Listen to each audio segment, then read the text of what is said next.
we fight to gain what we cannot take with us. It's in our nature. Hello there, Seraph17 once again. This is my Assassin's Creed Syndicate 100% sync video walkthrough. This is sequence 4, Overdose. So this is one of the best things that was in Unity that's carried over to Syndicate. It is the isolated assassinations that have a little bit more depth than your standard Assassin's Creed assassinations.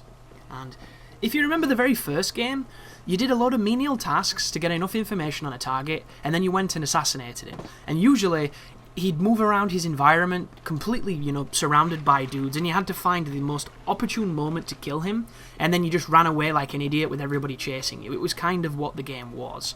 Well, they've tried to deviate a little bit from that and go more towards the Hitman formula of having various objectives to explore, various methods to explore that can sometimes give you unique opportunities, but it's nowhere near as ambitious or as functional as those games were 10 years ago. So, as much as I would love to praise these moments, and I do think that they are worthy of praise because they're beautiful and they are some of the better designed areas in the game, they're still very Assassin's Creedy, where there's a ton of guards who have crazy awareness, who just, some of the patterns and places that they go there to fuck you up, not because there's any design to it or any real interesting reason for them to do that. It's just to put them in your way to force you to deal with them. So, as much as I would love to do this without killing a single person or anybody knowing I was here, it's just not that kind of game, and that can definitely be done. I guarantee it can be done because I've come close to it myself, but it just doesn't have that measure of fidelity where doing something like that is satisfying.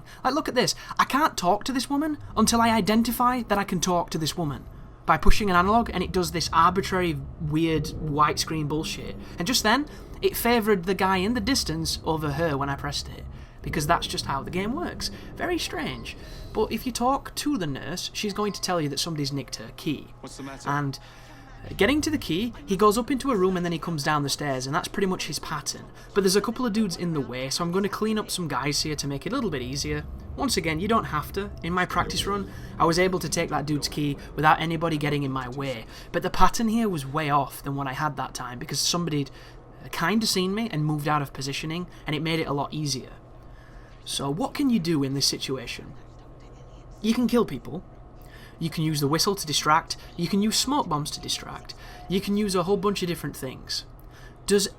Are any of those strategies better than the others? Not really. They're all independent of how you want to play. You could beat people up and start fighting, because a lot of the alarms in this game, as long as nobody goes and rings a bell, they are isolated to where you are.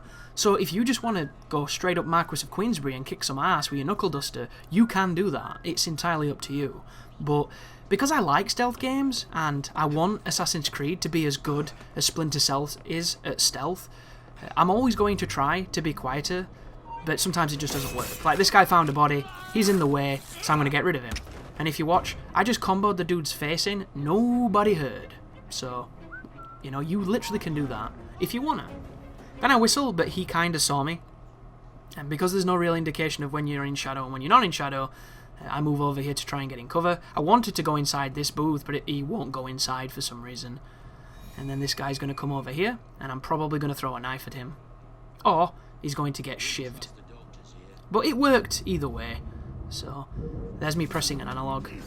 You see that? That was weird, wasn't it? Do you know what I was doing? After I pressed the analog, when I pressed B to come out of that screen, I was mashing X. And it enabled me to get that kill and that really weird animation. But now we've got the key, we have to go back to the nurse. So, I'm going to wait for this guy to go past again. I could just kill him, but I'm having fun dropping down behind him, and he doesn't know I'm here, so it makes me feel a little bit better about shivving those other two people. You can see my equipment just then. If you see me using anything I shouldn't have at this point in the game, it's because I'm replaying the missions once I've beaten them. And a lot of missions, when you're going for a 100%, I do recommend doing it at the end of the game, because you're going to have a maxed out character with all the great gear, and it's going to make everything really, really easy. And like, what I'm doing now isn't that difficult. You can do it if you want to. It's just, if you come back when you are geared up, this is all going to look like a joke. And it's one of those weird things where, in a walkthrough, I want you to have the best awareness of how to win, and that is really the best strategy for a lot of this. But you get a checkpoint here before you open the door. I have no idea why, but that's the way it works. If you run directly across this courtyard, you can open up this door, and it's going to lead us towards the first of our optional objectives. There'll be a guard walking just in front of you here. He's just an orderly. I'm going to get rid of him because coming up there seems to be a mandatory fight. You can probably smoke bomb them and stab them both, but you still have to get rid of them. And I don't think a distraction is enough. They kinda have to see you. It seems, anyway. Once again, folks, there could be a way of doing it without it, but this is not a game that I'm willing to put that kind of time into, because it just doesn't work well enough. Like, I'm the type of person, if you nail it, I will worship your game for as long as I physically can. But if it just doesn't work as it should, what's the point? See that bullshit? They fucking saw me.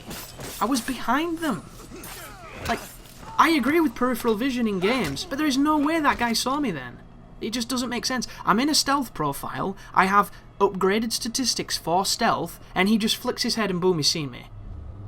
It's just so weird.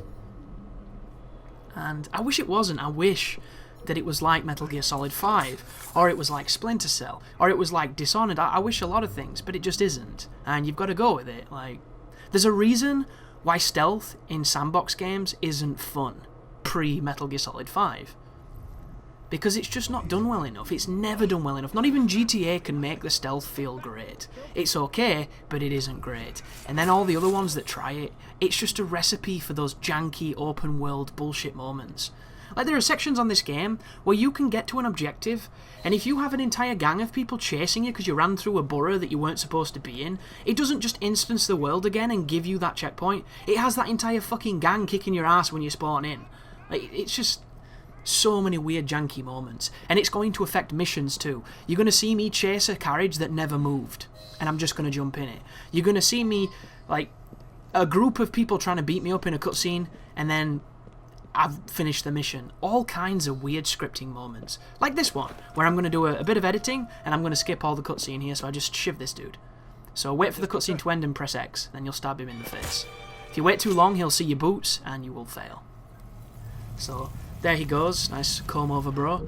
And then we have to get out of the place. So my navigational skills of getting out of this place are not too great, because this was only, I think, my second real run at this level, and I didn't quite have the layout just yet, but I'm going to show you a path that will work, and I'm also going to be using the Eagle Vision level 2, even though it's level 3 actually, because you can see the way the directions they're facing on my map.